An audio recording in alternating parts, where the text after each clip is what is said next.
Now we start Pythagoras theorem. Pythagoras theorem, that is most important theorem. इसका use mostly बहुत maximum questions में आपको मिलेगा। और कैसे यूज करते हैं इसको, कैसे प्रूव करते हैं, इसकी प्रूविंग भी आती है आपके बोर्ड एग्जाम में या होम एग्जाम में, आपकी इसकी प्रूविंग भी पूछी जाती है। तो इसको कैसे प्रूव करेंगे, इसका स्टेटमेंट क्या होता है? In a right triangle the square of the hypotenuse is equal to sum of squares of the other two sides. That means proving में क्या करते हैं, पहला पॉइंट होता है आपका गिवन, तो यहां पर लिखेंगे given triangle ABC is a right triangle, is a right triangle. ये आपका एक राइट ट्रायंगल है। आपको प्रूफ क्या करना है, तो टू प्रूफ, सेकेंड पॉइंट होगा आपको to proof square of the hypotenuse. तो आपको मालूम है कि 90 डिग्री के जस्ट अपोजिट जो साइड होती है, 90 डिग्री के जस्ट अपोजिट जो साइड होती है, that is known as hypotenuse. तो ट्रायंगल एबीसी में एंगल ए आपका जो है वो राइट एंगल है, और उसके जस्ट अपोजिट जो साइड है वो बीसी है। दैट मीन्स यहां पर मिलेगा आपको BC square is equal to sum of squares of the other two sides. That means A B square plus A C square. ये आपको प्रूव करना है। इसके लिए आपने कॉन्स्ट्रक्शन भी किया हुआ है, तो जो भी कॉन्स्ट्रक्शन किया हुआ है उसको यहां करेंगे। आपने परपेंडिकुलर ड्रॉ किया हुआ एडी ऑन बीसी, तो यहां पर लिखेंगे AD perpendicular BC. Now we proof. आप डायग्राम देखेंगे तो इस डायग्राम में जो ट्रायंगल आपका एबीसी है, उस ट्रायंगल एबीसी के अंदर दो राइट ट्रायंगल दे रखे हैं। First is triangle A B D and second one is A C D. इन दोनों ट्रायंगल्स की सिमिलरिटी प्रूव करेंगे with triangle A B C. तो पहले हम लोग लेके चलेंगे triangle A B D and triangle A B C. इन triangle A B D and triangle A B C कैसे करना है देखें ध्यान से। Triangle A B D and triangle A B C, दोनों ट्रायंगल्स में जो आपका एंगल बी है वो कॉमन है। That means angle B equal to angle B, और इसका रीजन जरूर लिखेंगे, ये कॉमन एंगल्स हैं। Then angle B A C equal to angle A D B, each 90 degree, each 90 degree, ये आपका 90 डिग्री है। So triangle A B D similar triangle A B C, और किससे हो जाएगा, by angle similarity, by angle similarity. अब अगर आपके ट्रायंगल सिमिलर हैं तो आपको मालूम है उनकी करेस्पॉन्डिंग साइड्स का जो रेशियो होता है वो इक्वल होता है। आप देखें ध्यान से, ट्रायंगल ए डी बी में आपका हाइपोटेनस क्या है, ए बी। तो यहां पर लिखेंगे ए बी अपॉन, इसमें एल्टीट्यूड क्या होगा, एल्टीट्यूड होगा एडी, सॉरी एडी नहीं, एडी का यूज नहीं करना है, इसका बेस लेके चलेंगे हम लोग बीडी इक्वल टू। अब ट्रायंगल बी ए सी की बात आएगी। जो ट्रायंगल बी ए सी लेके चलेंगे तो उसमें हाइपोटेनस क्या होगा, उसमें हाइपोटेनस होगा बी सी, और बेस लेके चलेंगे ए बी। तो ये आपको मिलेगा B C upon A B. Now cross multiply, that means A B into A B, ये हो जाएगा आपका A B square equal to B D into B C. That is first equation, ये आपकी हो जाएगी first equation. Now next triangle हमारे पास क्या है, next triangle is given A C D, तो लिखेंगे in triangle A C D and triangle A B C. इन दोनों ट्रायंगल्स में सिमिलरिटी को प्रूव करेंगे। triangle ACD and triangle ABC in two triangles, angle C is common. That means angle C equal to angle C, common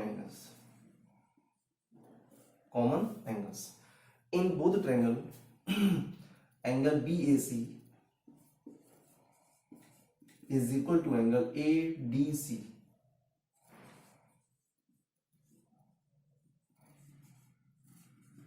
Is 90 degree. That means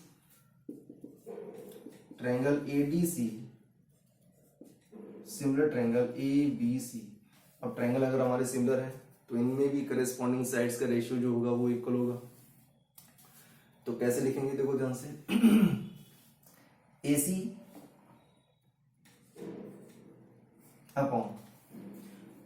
upon ये 90 degree की just opposite side आपने ले रखी है hypotenuse, तो base हम लेके चलेंगे CD is equal to triangle ABC में जो आपका हाइपोटेनस है वो आपका BC है और उसका जो बेस होगा वो AC लेके चलेंगे.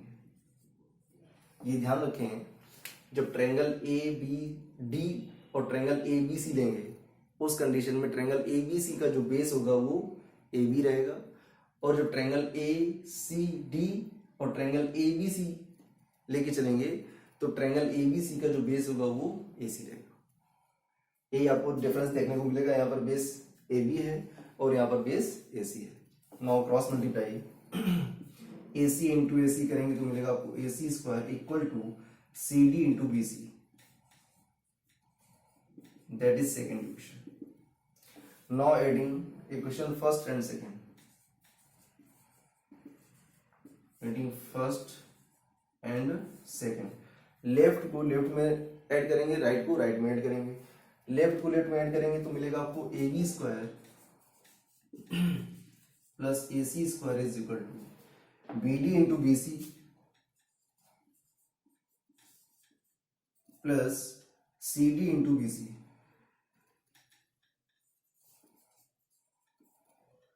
दोनों में BC कॉमन है तो BC कॉमन ले लेंगे. ब्रैकेट में बचेगा BD प्लस CD. देखें ट्रायंगल में BD प्लस CD करेंगे तो आपको मिलेगा BC और BC इंटू BC करेंगे तो आपको मिलेगा BC स्क्वायर. यही आपको प्रूव करना था. AB square plus AC square is equal to BC square. This is the hypotenuse, this is the Pythagoras theorem.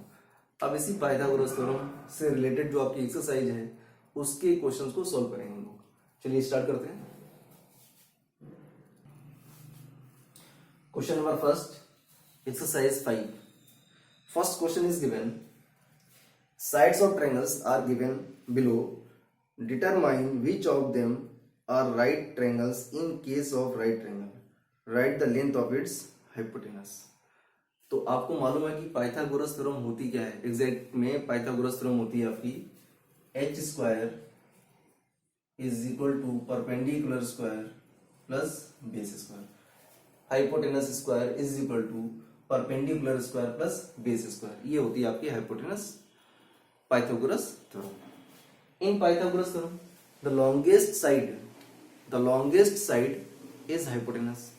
सबसे जो लॉन्गेस्ट साइड होती है वो आपकी होती है हाइपोटेनस. तो आपसे पूछा जाए, अच्छा जो राइट ट्रायंगल्स की जो साइड्स होती हैं उनको हम लोग बोलते हैं ट्रिपलेट्स. साइड्स ऑफ, क्या लिख रहे हैं, sides of right triangle.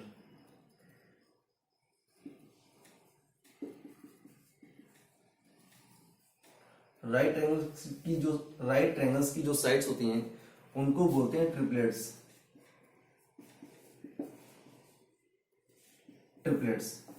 Right triangles की जो साइड्स होती हैं उनको बोलते हैं ट्रिपलेट्स. अब ट्रिपलेट्स का मतलब हो गया, अगर वो राइट ट्रायंगल की जो कंडीशन होती है अगर उसको सेटिस्फाई करती हैं तो वो साइड्स किसकी होंगी, राइट ट्रायंगल की होंगी. तो एक एग्जांपल लेते हैं. फर्स्ट लेते हैं एक्सरसाइज का फर्स्ट क्वेश्चन गिवन है 7 सेंटीमीटर, 24 सेंटीमीटर एंड 25 सेंटीमीटर. ये these three sides are given. ये साइड्स गिवन है और आपको बताना है कि ये साइड्स आपकी राइट ट्रायंगल की साइड्स हैं या नहीं है? अगर राइट ट्रायंगल की साइड्स हैं तो उसमें हाइपोटेनस क्या होगा? अभी हमने आपको बताया था कि जो लॉन्गेस्ट साइड होती है राइट ट्रायंगल की, जो लॉन्गेस्ट साइड होती है that is known as hypotenuse. तो ये 3 साइड्स गिवन है आपकी, 7 सेंटीमीटर, 24 सेंटीमीटर एंड 25 सेंटीमीटर। तो जो लॉन्गेस्ट साइड होगी वो होगी आपकी 25 सेंटीमीटर। दैट मीन्स जो एच की वैल्यू है वो आएगी आपकी 25 सेंटीमीटर। अब रिमेनिंग जो टू साइड्स हैं उनमें किसी को भी आप परपेंडिकुलर और किसी को भी आप बेस कंसीडर कर सकते हैं। तो कंसीडर कर सकते हैं P is equal to 7 centimetre and base B is equal to 24 centimetre. These are the 3 sides. अब हम लोग प्रूफ करेंगे क्या ये तीनों साइडें राइट ट्रायंगल की साइड्स हैं या नहीं है। ये प्रूफ करने के लिए हमें पाइथागोरस थ्योरम की हेल्प लेनी पड़ेगी। That is h square is equal to p square plus b square. Now we put the values. h की वैल्यू है 25, that means square of 25 is equal to 7 square plus 24 का whole square. 25 का जब square करेंगे तो मिलेगा हमको 625, 7 का स्क्वायर 49 और 24 का स्क्वायर होता है 576। प्लस करेंगे तो ये आएगा 625। इसका मतलब हुआ कि दोनों के left hand right hand equal आ रहे हैं। अगर left hand right hand equal आ रहे हैं that means these sides are of right angle triangle. These sides of right angle triangle, right triangle। और आपको बताना हाइपोटेनस, इसका हाइपोटेनस क्या होगा?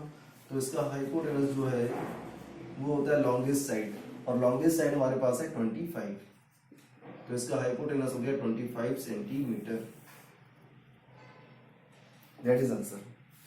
अब इसी टाइप के जो भी क्वेश्चंस हैं, क्वेश्चन नंबर फर्स्ट के जो जितने भी पार्ट हैं आपको इसी मेथड से सॉल्व करने हैं और आपको बताना है कि जो साइड्स हैं वो राइट ट्रायंगल की हैं या नहीं है। उसके लिए अगर लेफ्ट राइट इक्वल आता है, जब पाइथागोरस थ्योरम का यूज करेंगे और सॉल्व करने पर अगर लेफ्ट राइट इक्वल आता है that means sides of right triangle angle triangle, और उसकी जो हाइपोटेनस साइड होगी दैट मीन्स जो लॉन्गेस्ट साइड होगी वो होगी आपकी हाइपोटेनस। ओके, तो इस टाइप के जो क्वेश्चन है उनको सॉल्व करेंगे मैक्सिमम, और एक्सरसाइज के एग्जाम्पल को भी आप ट्राई करेंगे with the help of NCERT। जो भी आपकी बुक ले रखी है उस बुक से आप एग्जाम्पल को जरूर सॉल्व करेंगे। Thank you.